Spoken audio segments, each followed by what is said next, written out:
뭐냐면 이게 법궤예요. 처음 보시는 분들도 있죠, 그죠?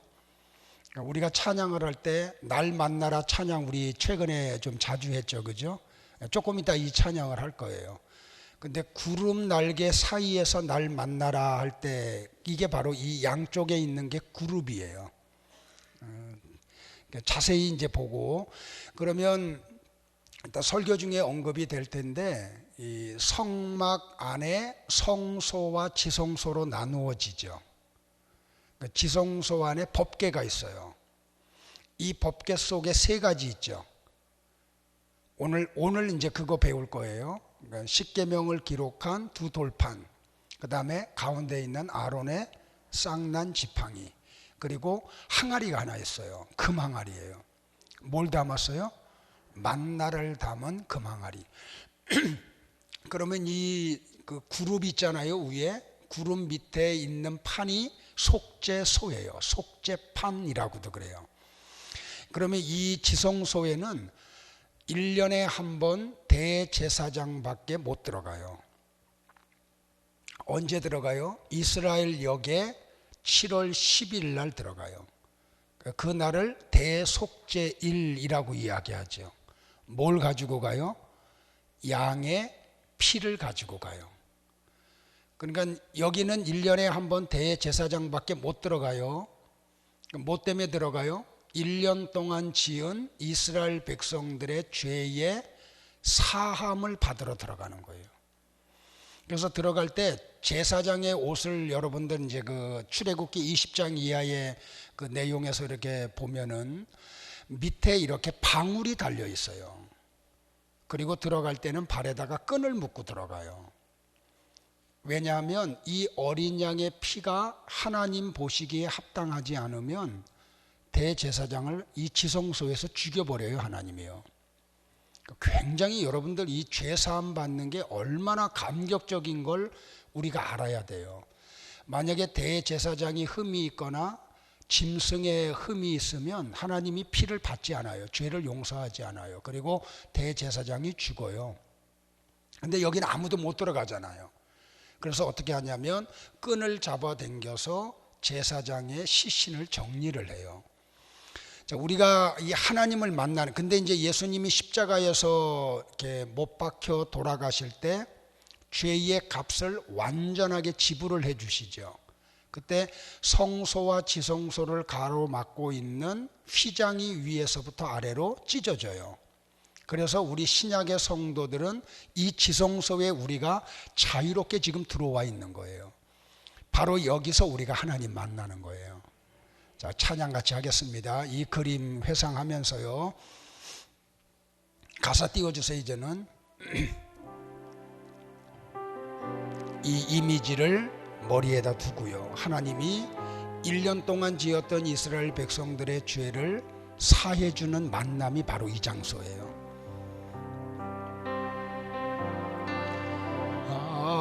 날 만나라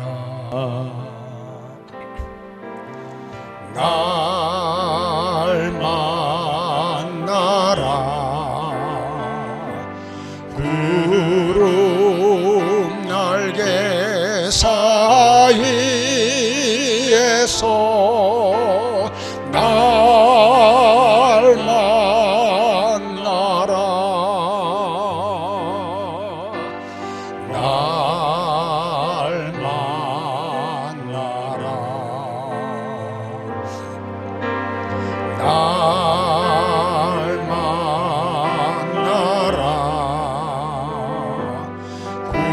구름 날개 사이에서 날 만나라 주 경배 주 경배 주 경배 구름 날개 사이에서 주 경배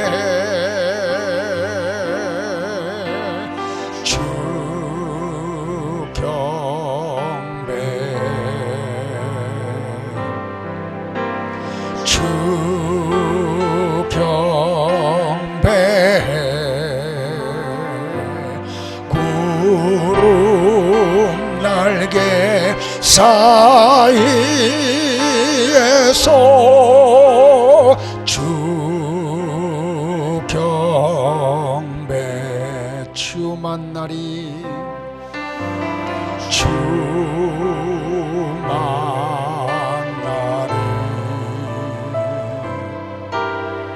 주 만나리 구름 날개 사이에서 주 만나리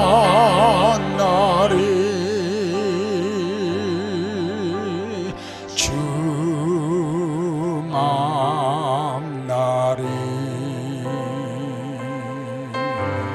주 만나리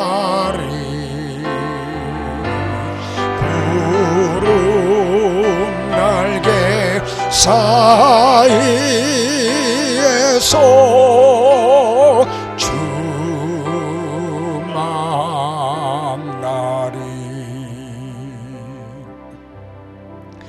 제가 성경 타자 통독을 지금 하고 있어요. 우리 많은 성도들이 같이 동참을 하고 있고요. 지금 4번째 통독을 하고 있는데 지금 고린도 전서를 지금 치고 있어요. 근데 복음서, 사복음서를 치고 사도행전을 치면서 뭘 제가 이렇게 하나님이 묵상을 시켰냐면, 예수님이 오셨는데 그 예수님을 받아들이지 않는 사람들이 예루살렘 성전 안에 너무 많이 차 있어요. 참 이상하죠, 그죠? 그 예루살렘 성전의 주인이신 하나님이 오셨으면 그 예루살렘 성전에서 하나님을 섬기는 일을 하는 사람들이 누구보다도 반가워하고 그분을 영접을 해야 되잖아요. 근데 예수님이 33년 동안 이 지상에 육을 갖고 머무시는 동안 이상해요. 성전 안에 있는 사람들이 가장 격렬하게 그분을 반대해요.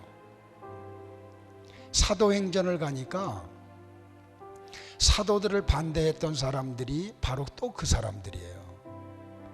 하나님의 선민이라고 하는 이스라엘 백성들. 그러면 누구보다도 그 하나님의 말씀을 전하는 사도들을 반가워해야 하고 그 사도들이 하는 일에 동력을 해야 되고 협력을 해야 되는데, 그 사도들이 가는 곳마다 극렬하게 반대하는 사람들이 유대인들이에요. 참 아이러니하지요. 그게 영의 세계라고 하나님이 나한테 깨닫게 해주세요. 참 사역이 힘들어요, 여러분들. 주일날 강구하겠지만 김지훈 목사님이 사임을 했어요. 할 수가 없대요. 근데 우리가 하는 사역보다는 10분의 1도 안 해요. 그런데 청년들 앞에 가서 입만 열면 일이 너무 많다고 이야기해요. 그래서 한 달 동안 우리 좀 기도 좀 하자 그랬어요. 그랬더니 더 이상 못하겠대요. 힘이 들어서요. 그래서 쉬라 그랬어요. 교회에서 이렇게 사역을 하는데 온통 교회들이 어떻게 하면 숫자 늘릴까? 하나님하고 관계없어요. 하나님은 숫자 늘어나는 거하고 무슨 관계가 있어요? 하나님이요. 한 영혼을 어떻게든지 케어해가지고 그리스도에게 접붙이는 사역이 진짜 목사들이 해야 될 사역이에요. 그런데 이 사역을 하니까 교회에서 너무 부닥쳐요. 너무 힘들어요. 가장 가까운 데서 저를 동력해주고 저를 좀 도와줘야 될 분들이 숫자에 너무 예민해요. 지난 주일날 일부 예배에 좀 많이 왔거든요. 제가 알죠. 어디 가려고 하는 분들이 많이 온 거죠. 그래서 일부 예배 때 얘기했어요. 그렇게 하지 말라고.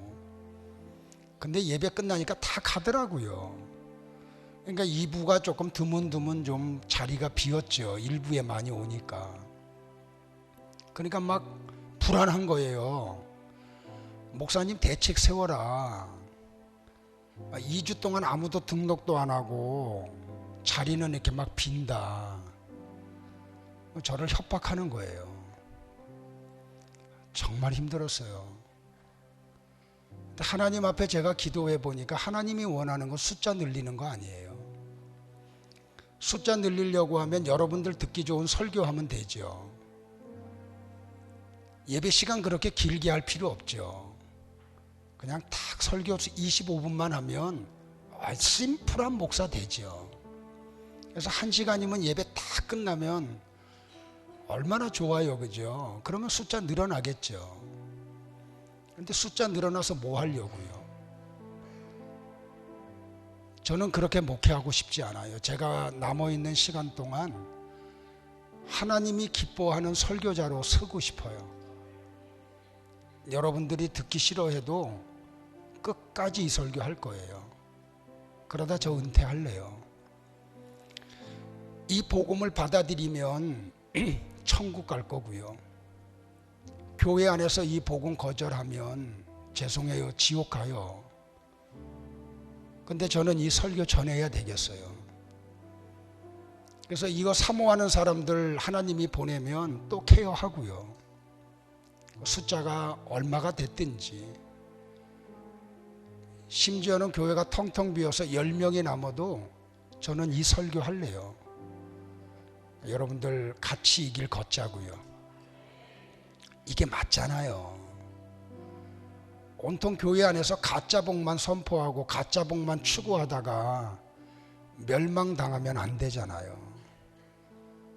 깨닫기를 주의 이름으로 축복을 해요. 우리 한번 3절만 한 번 더 찬양하고, 그리고 오늘 말씀 같이 상고할게요.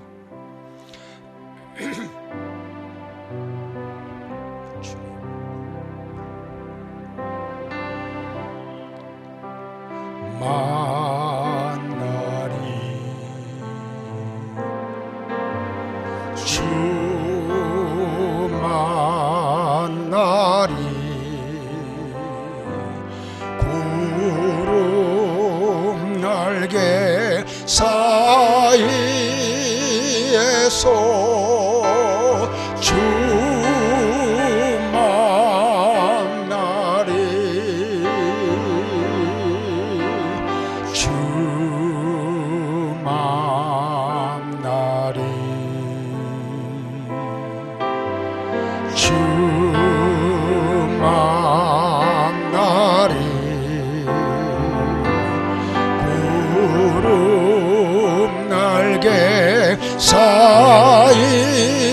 사이에서 주 만나리. 하나님, 주님 만나기 위해서 이곳에 왔습니다. 세상과 나는 간 곳 없고 구속한 주님만 배없는 시간이 되기를 원합니다. 이 세상 사람들이 추구하는 땅의 것, 육의 것을 우리도 추구하는 삶을 살지 않기를 원합니다. 우리는 하늘의 것을 사모하기를 원합니다. 그 하늘의 것을 얻으려고 우리 인생의 길을 걷기를 원합니다. 주여, 영생의 말씀이 주님에게 있음을 알고 주님을 떠나지 않았던 사도들과 같이 하나님의 계시된 말씀을 듣기 위해 이 시간 나왔습니다. 주여, 말씀하여 주옵소서. 종이 듣겠나이다. 겸손히 말씀 앞에 가슴을 열고 머리를 숙이고 이 말씀 앞에 서기를 원합니다. 전하는 종이나 이 말씀을 받는 성도들 위해 주의 은혜를 충만히 부어 주옵소서. 예수님의 이름으로 기도하옵나이다. 아멘. 자, 우리 출애굽기 16장 32절로 35절을 한 번만 더 볼까요? 좀 제 설교 원고로 좀 띄워주세요. 앞에를 같이 봅니다. 시작. 이르되 여호와께서 이같이 명령하시기를 이것을 오멜에 채워서 너희의 대대 후손을 위하여 간수하라. 이는 내가 너희를 애굽 땅에서 인도하여 낼 때에 광야에서 너희에게 먹인 양식을 그들에게 보이기 위함이니라 하셨다 하고, 또 모세가 아론에게 이르되 항아리를 가져다가 그 속에 만나 한 오멜을 담아 여호와 앞에 두어 너희 대대로 간수하라. 아론이 여호와께서 모세에게 명령하신 대로 그것을 증거판 위에 두어 간수하게 하였고, 사람이 땅에 이르기까지 이스라엘 자손이 40년 동안 만나를 먹었으니 곧 가나안 땅 접경에 이르기까지 그들을 만나를 먹었더라. 자, 하나님이 오늘은 왜 만나를 보관하라고 하셨는가? 이 부분에 대해서 공부하려고 그래요. 어디에다 보관하라 그랬는가? 자, 히브리서 9장 1절로부터 5절에 보면 이렇게 기록되어 있어요. 이 만나에 대한 내용을 히브리서 기자가 주석을 해주는 거예요. 같이 봐요. 시작. 첫 언약에도 섬기는 예법과 세상에 속한 성소가 있더라. 예비한 첫 장막이 있고 그 안에 등잔대와 상과 진설병이 있으니 이는 성소라 일컫고 또 둘째 휘장 뒤에 있는 장막을 지성소라 일컫나니 금향로와 사면을 금으로 싼 언약궤가 있고 그 안에 만나를 담은 금항아리와 아론의 쌍난 지팡이와 언약의 돌판들이 있고 그 위에 속죄소를 돕는 영광의 그룹들이 있으니 이것들에 관하여는 이제 낱낱이 말할 수 없노라 라고 말이에요. 재밌는 거 하나 발견하지 않아요, 여러분들? 지성소에 있는 모든 것들은 전부 다 금으로 했어요. 그죠? 그러니까 금향로, 또 금으로 싼 언약궤, 그리고 만나를 담은 항아리도 금으로 만든 항아리에다 만나를 담았어요. 그리고 하나님은 그것을 보관하라고 이야기를 해요. 자, 우리가 지금까지 한 3개월 넘도록 만나를 같이 공부해 오는 가운데 이스라엘 백성들이 광야 40년을 지나가는 동안 만나만 먹죠. 그죠? 그러니까 이 만나를 먹음으로 광야를 걸어가요. 자, 전에 이야기했듯이 하나님이 인간을 창조하고 난 다음에 첫 번째로 준 복이 뭐예요? 먹는 거였어요. 그죠? 에덴 동산 안에 있는 모든 나무의 실과를 네가 임의로 먹어도 된다고. 근데 창세기 3장에 오면 인간이 타락을 하는데 뭐 때문에 타락을 해요? 먹는 것 때문에 타락을 하죠. 그래서 사람은 먹는 게 굉장히 중요해요. 자, 출애굽기서를 우리가 공부해 오면서 성경은 무엇에 대해서 이야기하는 책이라고 배웠어요? 성경은 구원이 무엇인지를 설명하는 책이에요. 그러면 출애굽기도 구원이 무엇인지를 설명하는 책이에요. 근데 하나님이 왜 이스라엘 백성들을 애굽에서 건져내요? 애굽은 땅의 것만 먹는 장소였죠. 그러니까 이스라엘 백성들이 애굽에 있는 동안 땅에서 나는 것을 먹으려고 땀을 흘렸어요. 그러니까 거기에다 시간을 쏟고 에너지를 쏟아버렸죠. 그러다 보니까 하늘의 것을 바라보지 못하고 하늘의 것을 사모하지 못해요. 하늘의 것을 기대하지도 않아요. 그래서 하나님이 어떻게 해요? 땅의 것만 추구하는 애굽에서 끄집어내요. 그래서 어디로 데리고 가요? 광야로 데리고 가요. 광야는 농사질 수 없는 땅이에요.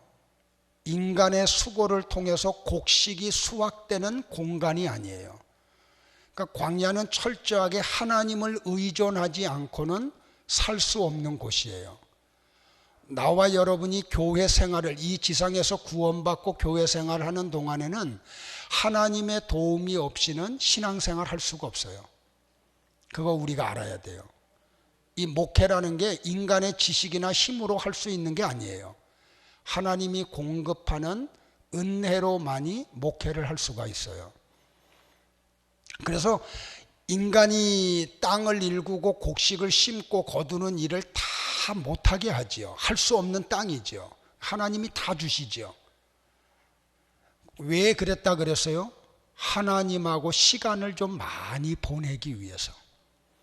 그러니까 하나님이 나와 여러분에게 원하는, 교회 생활에서 원하는 게 뭐냐면, 하나님은 나와 여러분에게 시간 좀 갖자고 이야기하세요.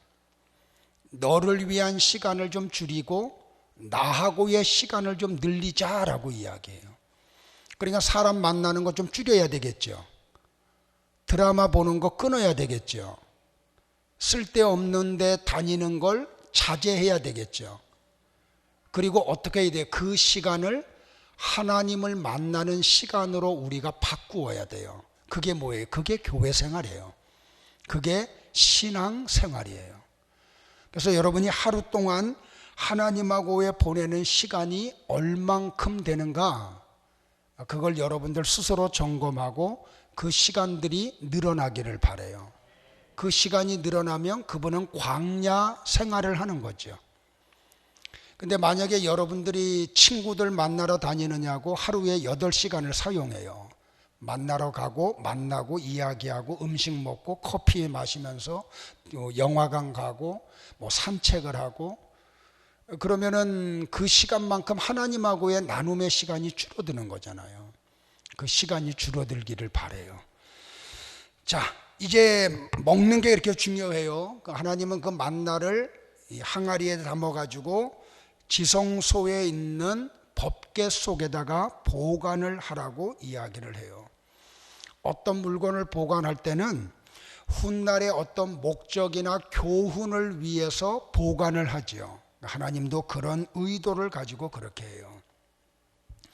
그럼 우리는 여기서 왜 하나님이 만나를 보관하라고 하셨는가에 대한 부분을 같이 생각하고 오늘은 기도하는 시간을 가지려고 해요. 자, 다시 얘기해요. 만나를 어디다 담아요? 금 항아리에 담죠. 그 만나가 담긴 금 항아리를 어디다 집어넣어요? 법궤 속에다 집어넣죠. 이 법궤는 어디에 있어요? 지성소 안에 있죠. 지성소는 어디에 있어요? 성막 안에 있죠. 성막은 어디에 있어요? 바깥들 안에 있죠. 바깥들은 어디에 있어요? 울타리 안에 있죠. 자, 반대로 가볼까요, 그러면? 자, 성막의 울타리 안에 뭐가 있어요? 바깥들이 있죠. 그 바깥들에 뭐가 있어요? 번제당과 물두멍이 있어요.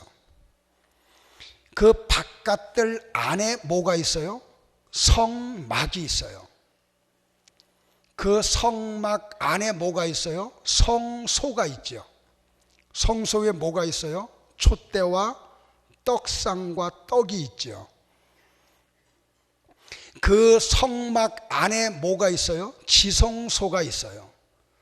지성소 안에 뭐가 있어요? 법궤가 있어요. 법궤 안에 뭐가 있어요? 항아리가 있어요. 항아리 안에 뭐가 있어요? 만나가 있어요. 자, 이렇게 거꾸로 간 이유를 여러분들에게 설명을 드려야 돼요. 왜 제가 안에서 바깥으로, 바깥에서 안으로 이렇게 설명을 드렸는가? 그러면 여기서 우리가 하나 눈치챌 게 있죠. 성막의 중심은 뭐라는 거예요? 만나라는 거예요. 이해 안 가요? 다시 한번 할까요? 울타리가 있죠. 울타리 안에 뭐가 있어요? 바깥들이 있죠. 바깥들 안에 뭐가 있어요? 성막이 있죠. 성막 안에 뭐가 있어요? 지성소가 있죠. 지성소 안에 뭐가 있어요? 법궤가 있어요. 법궤 안에 뭐가 있어요? 항아리가 있어요. 항아리 안에 뭐가 있어요? 만나가 있어요. 그러니까 이 성막의 중심이 뭐라는 거예요? 만나라는 거예요. 자, 우리의 몸이 뭐예요, 여러분들? 우리의 몸이 성소죠. 우리의 몸이 하나님의 영이 거하는 성막이잖아요. 그러면 이 성막 안에 뭐가 있어요? 지성소가 있겠죠. 지성소 안에 뭐가 있어요? 법궤가 있고, 법궤 안에 뭐가 있어요? 항아리가 있고, 항아리 안에 뭐가 있어요? 만나가 있어요. 만나가 누구세요? 예수님이에요. 그러니까 성막의 중심은 예수님이라는 거예요. 그러면 내가 예수님 믿고 구원받은 하나님의 성막이 된 우리의 중심은 누구시라는 거예요? 예수님이시라는 거예요. 자, 한번 우리 성막에 대한 설계도면을 한번 보고 같이 한번 은혜를 나누려고 그래요. 한번 여러분들 이렇게 이미지상으로 그림이 한번 이렇게 좀 그려지면 좋겠다는 생각이 들어요. 한번 화면 띄워주실래요? 성막에 대한 내용이요. 확대가 되나요? 네. 자, 여기에 보면 이제 동쪽으로 성막은 동쪽으로 문이 나 있어요. 그러니까 동쪽에서 들어가요. 그러니까 해가 떠올라오는 방향에서 이 울타리를 열고 들어가면 바깥들이 나와요. 그러면 가장 먼저 뭐가 있어요? 네모난 게 번제단이 있어요. 이 번제단에서는 뭐를 해요? 우리 대신 희생을 당하는 짐승을 태워서 연기로 드리는 곳이 번제죠. 그러니까 대신 죽는 거예요, 짐승이요. 그래서 죄와 더불어 죽는데 어떻게 죽어요? 완전히 연기가 돼서 없어져서 죽어요. 그래서 시편 기자가 이걸 보고 그 얘기를 하는 거예요. 하나님이 우리의 죄가를 동이서에서 먼 것 같이 멀리 옮기신다는 말, 기억도 안 한다는 말이 바로 그 뜻이에요. 그러면 바로 이제 성막 바로 앞에 뭐가 있냐면 물두멍이 있어요. 물두멍은 제사장들이 이 성막에서 사역을 할 때 손을 씻는 장소예요. 그러니까 성결하지 않고는 하나님의 집에서 일을 할 수가 없어요. 자, 그리고 이제 문을 열고 들어가 보면 거기에 뭐가 있어요, 여러분들? 이제 성소와 지성소가 나누어지죠. 그래서 한쪽에는 떡상이 있고 또 다른 쪽에서는 이렇게 금촛대가 있고 그 가운데는 뭐가 있어요? 분향단이 있어요. 그리고 지성소와 성소를 가로막는 휘장이 있어요. 예, 저기 이제 저 나오죠, 그죠? 진설병상, 떡상이고 촛대는 저렇게 7가지 기둥을 가지고 있어요. 그리고 분향단이 그 위에 있고요. 휘장 바로 앞에요. 그리고 휘장이 있고 휘장 너머에 뭐가 있냐면 지성소가 있어요. 또 넘겨주실래요? 그 지성소 안에 뭐가 있냐면 법궤가 있어요. 예, 이게 법궤예요. 여러분들 혹시 예전에 그 영화 가운데 레이더스라는 영화 보신 분들이 있어요? 예, 이게 이제 이제 가상 시나리오를 써가지고 이 법궤 찾는 그 영화잖아요. 그래서 독일 군병들하고 막 나중에 이것 때문에 싸우기도 하고 그러죠, 그죠?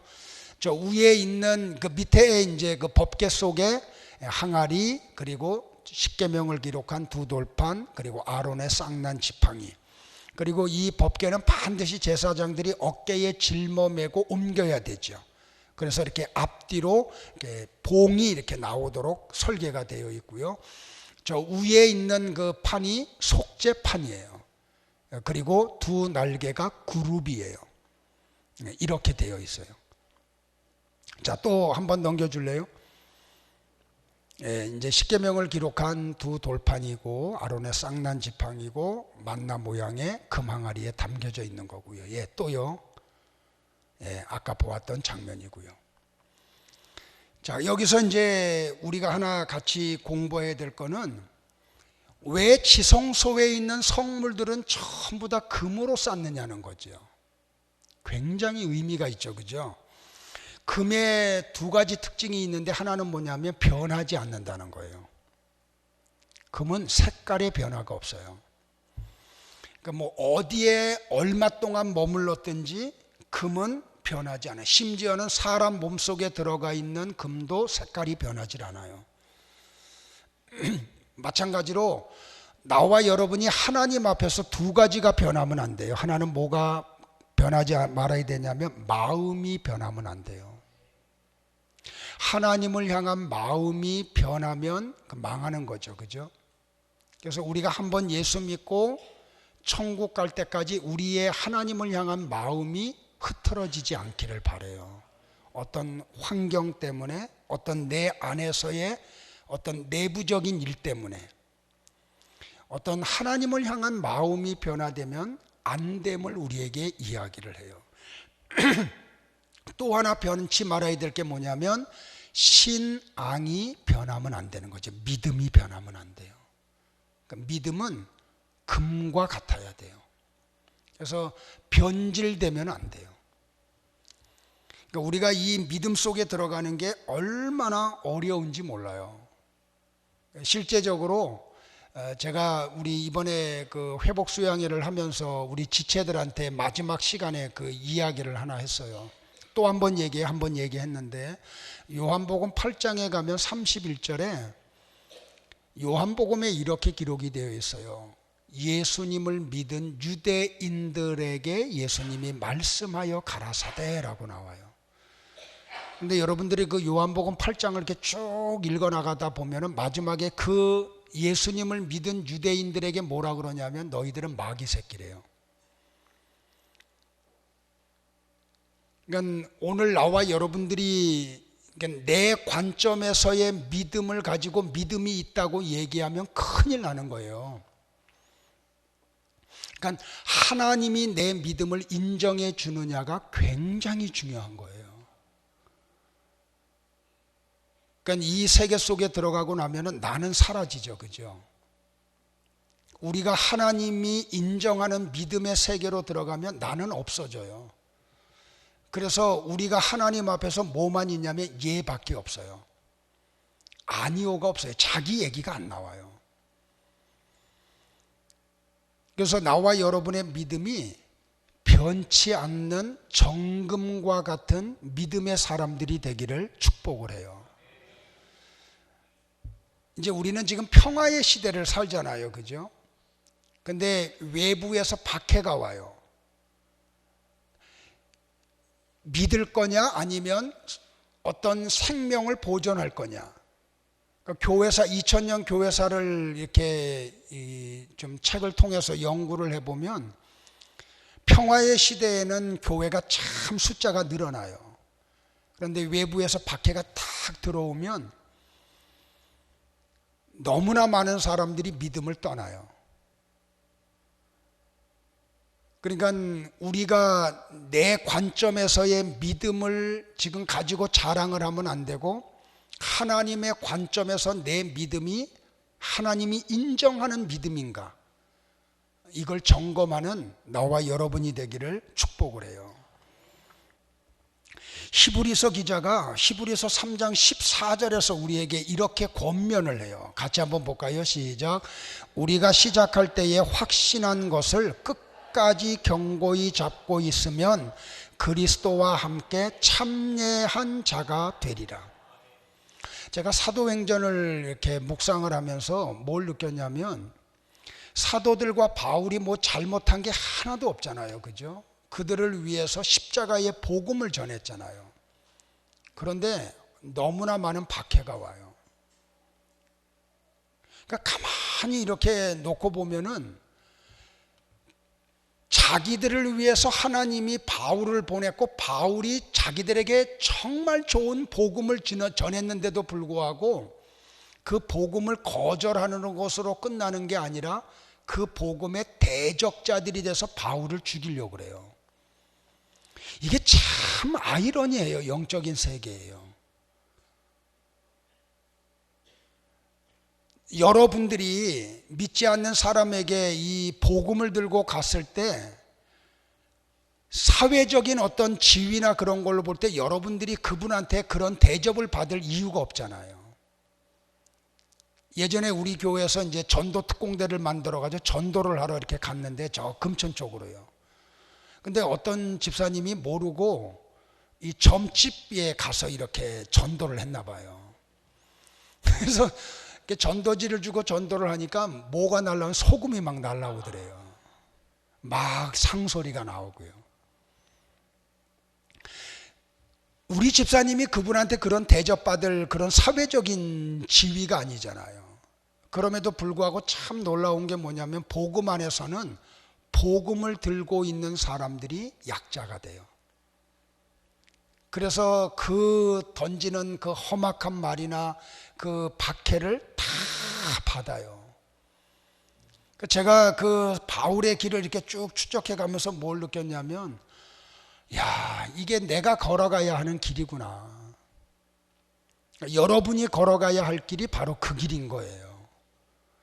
이 길을 끝까지 걸어가기를 주의 이름으로 축복을 해요. 그러니까 나와 여러분이 붙잡았던 그 십자가의 복음을 끝까지 견고히 붙들기를 축복을 해요. 지난 토요일 날 우리 처가 쪽에 결혼식이 있었거든요. 그래서 이제 참석을 했는데 우리 윤수경 집사가 참석을 했어요. 너무 안타깝잖아요. 제가 사정을 했어요. 얘야, 신앙 회복해야지. 너 성경 타자 통독 많이 했잖아. 그러면 남편이 교회 못 오게 하면 너 집에서라도 어떻게든지 믿음 생활하려고 성경 속에 들어가야 되지 않니? 근데 이게 들리지를 않아요. 그 남편을 만났어요. 남편을 만났는데 이런 말을 꺼내지도 못하게 해요. 여러분이 정말로 천국과 지옥이 있음을 믿으면 남편이 박해를 해도 이 붙잡았던 복음을 끝까지 붙잡아야 되잖아요. 놓으면은 안 되잖아요. 나는 여러분들이 그렇게 하기를 바라요. 우리가 잘 아는 초대교회의 서문학교회의 감독이셨던 폴리캅이라는 감독이 계세요. 참 신실하신 분이었거든요.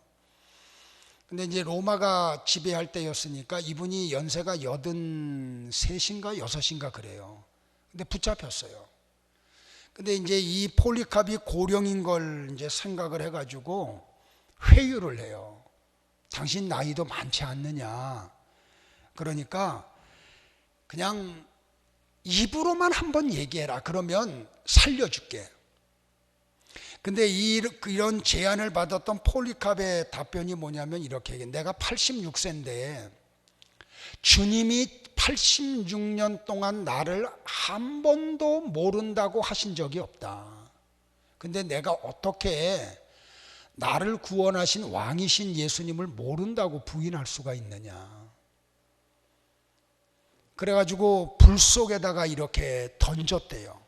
근데 놀라운 게 뭐냐면 그렇게 뜨거운 불 속에 던지음을 받았는데 폴리캅 목사님이 죽지를 않더래요. 그걸 보고 있다 로마 군병들이 그냥 창으로 찔러가지고 죽였대요. 그래서 순교를 하세요. 제가 자꾸 이야기하지만 우리가 이 땅에서 사는 시간이 그렇게 길지 않아요.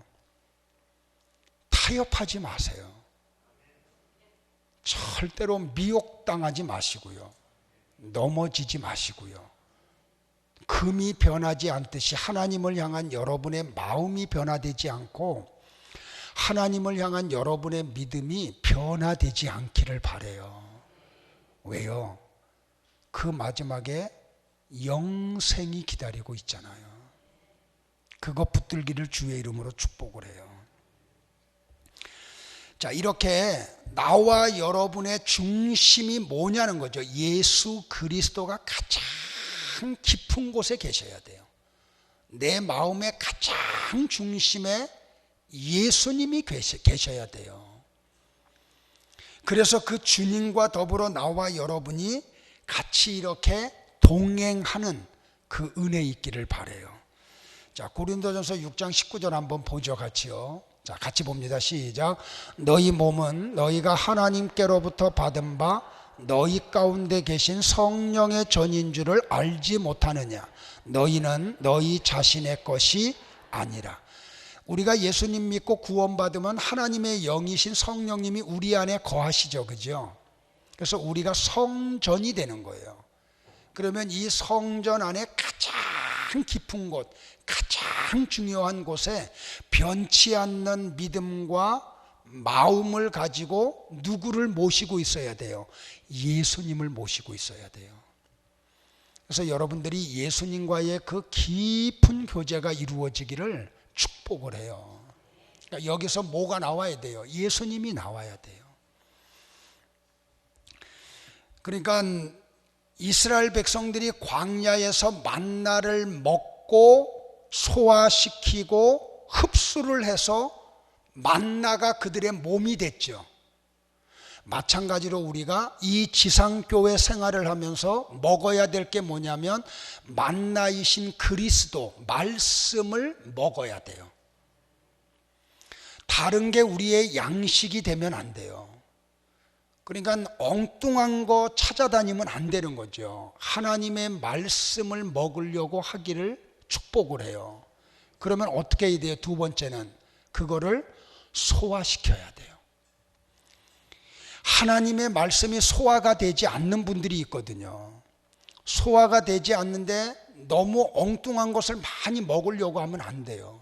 그러니까 우리가 성경을 보기 전에 제가 여러분들에게 팁을 드렸잖아요. 그죠? 에베소서 1장 17절. 그래서 성경을 묵상하기 전에, 설교를 들으러 오기 전에 반드시 여러분들이 하나님 앞에 도움을 구해야 될 기도가 있어요. 하나님, 지혜와 계시의 영을 주셔서 하나님을 알게 해 주옵소서. 이 하나님의 말씀은요, 인간의 머리로 이해가 되는 게 아니에요. 학교에서 학위가 좋은 학위를 가지고 있다고 이것을 소화시키는 능력이 일어나는 게 아니에요. 하나님의 말씀은 참 신비로워요. 공부를 안 해서 글씨를 몰라도 하나님으로부터 지혜와 계시의 영을 받으면 이 말씀이 소화가 돼요. 지난주 목요일 날 우리 여전도 회원들하고 같이 전주에 있는 한옥마을 여행을 갔다 왔어요. 근데 그 한옥마을을 이렇게 다니는데 한 권사님하고, 연세가 아주 지긋하신 권사님하고 같이 좀 이렇게 걸으면서 이야기를 좀 할 시간이 있었어요. 근데 그 권사님이 무슨 말씀을 하냐면 본인은 학교를 가신 적이 없대요. 그래서 글씨를 모른대요. 근데 하나님의 은혜로 예수님 믿고 교회 생활하기 시작을 한 거예요. 근데 이분이 얼마나 영적으로 제대로 된 분이냐면 말씀으로 들어가신 거예요. 국문을 모르는데 성경 필사를 하신 거예요. 마태복음부터. 그러니까 쉽게 얘기하면 처음에는 그림을 그리셨대요. 글씨를 쓰는 게 아니고. 그러면서 지금 어디 신약 어디 고린도서까지 지금 필사하셨나 지금 그런데요. 근데 참 이상한 게 성경은 읽을 줄 안대요. 그러니까 하나님이 지혜와 계시의 영을 주시면 이 말씀이 소화가 돼요. 그래서 여러분들이 말씀을 대하기 전에 반드시 먼저 하나님 앞에 도움을 구해야 돼요. 지혜와 계시의 영을 달라고. 그래서 이 말씀이 먹을 때마다 내 안에서 소화가 잘 되게 해달라고. 그 다음에는 뭐가 돼야 되냐? 흡수가 돼야 돼요. 잘 흡수가 돼야 돼요. 그러면 어떻게 돼요, 여러분들? 내가 만나를 많이 먹으면 먹을수록 나는 뭐가 돼요? 만나가 돼요. 그러니까 내가 예수님을 먹으면 먹을수록 나중에 어떻게 돼요, 우리가요? 예수화가 되는 거예요. 이걸 성화라고 얘기하잖아요. 그래서 사도행전에 보면은 수리아 안디옥 교회에 있는 성도들을 가리켜서 세상 사람들이 별명을 붙였어요. 뭐라고요? 그리스도인이라고 별명을 붙였어요. 왜 그래요, 여러분들? 그들이 말씀을 먹고 소화하고 흡수해서 예수님을 닮아갔기 때문에 그 얘기 듣는 거예요. 나는 우리 성도들이 그렇게 되기를 축복을 해요. 그래서 매일매일 우리가 먹어야 될 게 뭐예요? 말씀 먹어야 돼요. 말씀 먹으면 소화를 잘 시켜야 돼요. 죄송한 얘기하면 나도 아직 소화되지 않는 게 있어요. 그런 건 어떻게 해야 돼요? 조금 더 있다가 소화시킬 때 먹으면 돼요. 그래서 소화된 것들이 내 몸에 잘 흡수가 돼서 내 안에 구석구석 들어와야 돼요. 지난주에 설교했던 대로 우리 사람이 세포로 되어 있잖아요. 그죠? 그 세포마다 다 만나가 들어가 있어야 돼요. 예수님이 들어가 계셔야 되는 거죠. 거기서 빛을 비추시는 거예요. 그러니까 내 안에서 뭐가 사라져요? 어두움이 사라져요. 그러니까 악은 모양이라도 버리려고 하게 되죠. 그게 우리들의 삶이 되어야 되는 거예요. 그러니까 악한 자리에 갈 수가 없어요. 하나님이 기뻐하지 않는 대화가 오고 가는 자리에 머물러 있을 수가 없어요. 왜? 내 안에 있는 예수님이 그걸 견디지를 못하시니까. 우리가 체질이 그렇게 돼요. 여러분들이 그렇게 되기를 축복을 해요. 근데 예수님이 하나님이 만나를 보관하는데 누구를 위해서 보관하라 그랬냐면 후손을 위해서 보관하라고 말씀을 하셨어요. 자, 출애굽기 16장 32절을 한번 같이 봐요. 같이 봅니다. 시작. 모세가 이르되 여호와께서 이같이 명령하시기를 이것을 오멜에 채워서 너희의 대대 후손을 위하여 간수하라.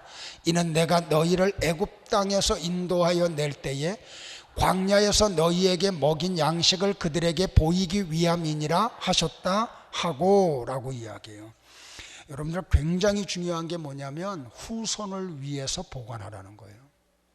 여기서 우리가 오늘 받아야 될 메시지가 뭐냐면 내가 먹은 만나, 식탁에 그 만나가 올라가야 돼. 우리 가정의 식탁이에요.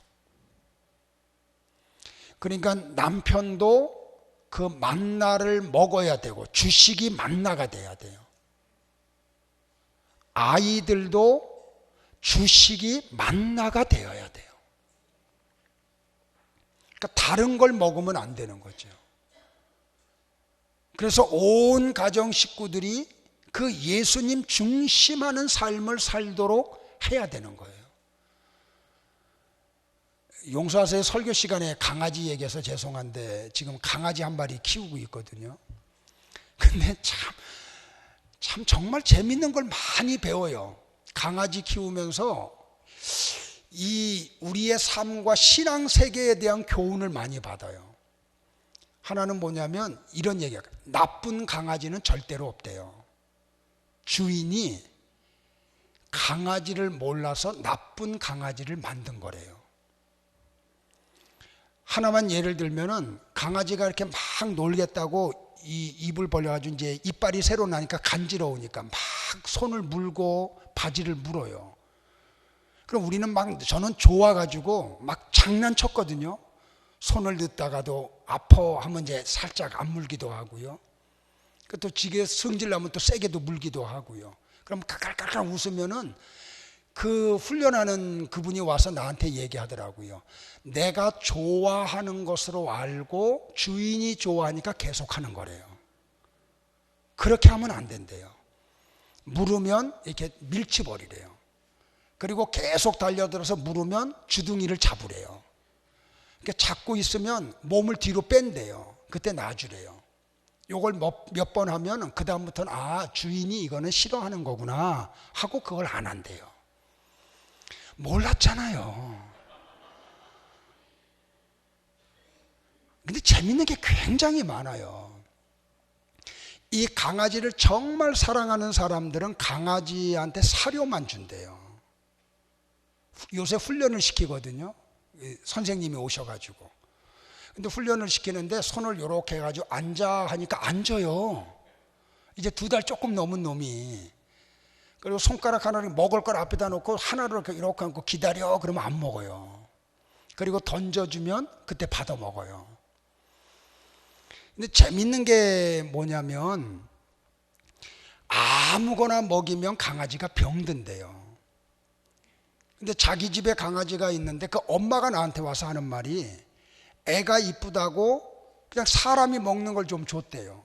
애가 오더니 화를 내더래요. 아무거나 먹이면 강아지 병들고 죽는다고. 근데 이 집사님이 그 이야기를 듣고 깨달은 게 하나 있대요.